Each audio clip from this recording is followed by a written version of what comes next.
Ushagram girls high school.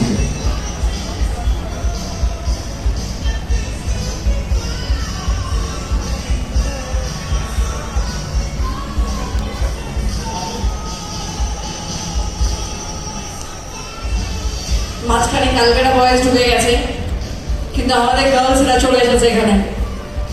তোরা কিন্তু বেশ মিষ্টি করে হাসছিস। Good, very good, I like হাসি। জীবনে যদি একটু দাঁত না কাটালাম তাহলে কি করে জীবনটা পার হবে বলতো? এরকম করে হাসি রাখুন দরকার। তুমি না, আমি যখন কথা বলবো তখন এই মিউজিকটা একটু কমাবে বলে দিচ্ছি দাদা। একদম কমিয়ে দিতে বলিনি, ওই টুকু পাতা রাখলেই হবে, ঠিক আছে? আবার আচ্ছা, এরপর টিচারটা ব্যস্ত আসেনি, বাকিদেরকেও তো আবার এরকম নাম্বার আনাতে হবে, তাই না? ওই কাজে লেগে গেছেন না সবাই? ঠিক, উষাগ্রাম একদম শহরের শুরুতেই, আসানসোলের শুরুতেই আমরা উষাগ্রামকে দেখতে পাই।